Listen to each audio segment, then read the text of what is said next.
So today I'm gonna be a bit bleaker in this video. I am still talking about a manga that I read, but I want to make this more of a, I don't know, life advice kind of video. Um, because I've been going through it, so and this manga has a lot of themes that I thought were really nice to connect to real life and what people might have problems with. The anime I'm talking about is The Duke of Death and His Maid, and I think I keep saying anime, but just know I'm talking about the manga because the anime is only like one season long. Bear with me here. So if you haven't read it already, I'm going to go into spoilers, so I hope you have read it, and if you haven't, you should. It's a really good book, or series, I should say. But I want to touch on a few key themes that there were in the manga that I think really connect to real life and I think can make people feel better if they understand the themes. So the first is loneliness. The the manga deals a lot with the feeling of being alone since the whole point of the story is the fact that the main character was cursed by a witch that made it so he cannot be touched by anything that's alive or it will die. So naturally, people don't like to die. So he was isolated and the only friends he has is his butler and his maid, and he's in love with his maid, but then it's like, oh, he has company in his maid, but then the problem is he can't touch her or she will die. And he didn't always have this maid that he is in love with now in the series. Before it was just him and the butler Rob, and he had to go through his teenage years not having been able to interact with almost anyone his age or well, like not even his age, just anyone. He was completely alone, and it was something that was almost out of his control, yet people demonized him for it, where he was cursed. It He didn't have anything to do with that. He couldn't choose, but then again, it was still him that was paying the price for it. And the show goes over how he acted when he was going into his adolescence in this lonely state. And it's really interesting to me how he wasn't just depressed and angry at himself, he was also angry at everyone else. Even though he knew that they're not doing anything wrong, he's an adolescent at this point, so he understands what is happening around him. He understands that the curse was something that someone else did. He understands that it's not his own fault, and he understands that it's not the fault of the people, the very few people around him. Yet he still snaps at the butler, and I find that interesting. I think loneliness can make it so we become angry with ourselves because he was angry and breaking things and getting snappy, and he would constantly say things like, I don't want to be alive anymore, or I want to just make it all stop. And he would say self-degrading things, and I've noticed this in the past month especially, where you can't really expect to be kind to other people and in return for them to be kind to you if you're not kind to yourself. I think this is very evident in that period of time where the Duke didn't have Alice and was essentially alone, where that loneliness can make you overly self-reflect and make it so you now think of yourself as less and you start to hate yourself. And when you kill the kindness you have for yourself, it makes it so much harder to have kindness for other people. Because even when Alice first arrived, the Duke was kind of an asshole to Alice.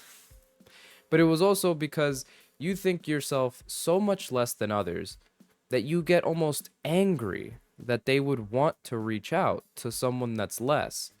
You want them to go out and be normal and leave the abnormal, you, alone like you've always been. So I think it's pretty. And then as the story continues, Alice kind of teaches the Duke how to be more comfortable with himself and kind of makes him realize that none of this is his fault. And yeah, I think that connects a lot to real life where you have to realize certain things are out of your control, certain things aren't your fault, And if you kill that kindness you have towards yourself because of things that are out of your control, you will in turn kill the kindness you have towards others. And that's horrible. You shouldn't want to end the kindness you have towards other people. So I think that was an amazing part of the show that I really enjoyed because it made me it related to a point in my life that I'm going through right now. And then another big theme of the show is forgiveness, where the Duke is a very kind person, as he's been taught to be kind by Alice and learning to accept himself. So he wants to be able to forgive people, even if they've done horrible things. He believes that they deserve a second chance. And it's funny because as I was going through and reading it, I did not agree with that. And I think it's because it's so easy to condemn something and put something down when given a reason to immediately. And I know that sounds like obviously you want to condemn something. If something's bad, you want to put it down immediately. But that's so easy. My dog is has a water bottle and he's going crazy. But yeah, it's so easy to make someone out to be the bad guy. It's so easy to have the one thing. Like I would always say that I would love to be a professional boxer. I if you don't know, I don't think I've said it, but I've been boxing for like 5 years now. I've never pursued it, but it'd be such a cool career to have, and I always said that because I always thought it would be so nice if I could just have a bad guy. Because in boxing, you just have an opponent, and that's the bad guy. And you hit him as hard as you can, and then you go home and you get paid, and all your problems are solved because you hit something real hard. It's so easy for us to just put all of our frustrations into one person. It's so much harder to realize that the fault isn't on one thing in particular and that everything is three-dimensional. Once we start to realize that everything is three-dimensional, we start to realize that we have the ability to forgive. But it's so difficult that we don't want to. So I feel like this is why a lot of people give in to their self-destructive tendencies or give in to being a spiteful or hateful person because it doesn't make them any less of a human being. It just means that they're too scared to try to see it the other way. And I understand that feeling of being scared. And were other people in the show that were like this, where they were scared to try to see their sworn enemy as another person.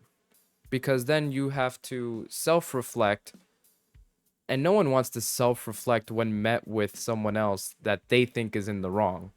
Inherently, you don't want to do that. Like I said, you want there to be a bad guy because that makes things easier. But things aren't easy. Everything is difficult.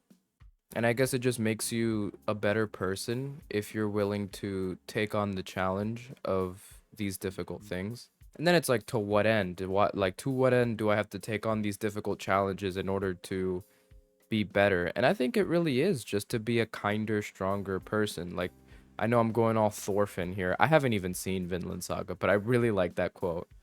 But it is just to be kinder and to be stronger. Because if you're kinder, then the person next to you is going to be kinder. And if they're kinder, the person next to them is going to be kinder. In order to be kind, you need to be strong. You need to be a strong person because it's a hard thing to do. But then if you do manage to do it, you can change not only your life, but the life of those around you. So, you know, it's just something to think about.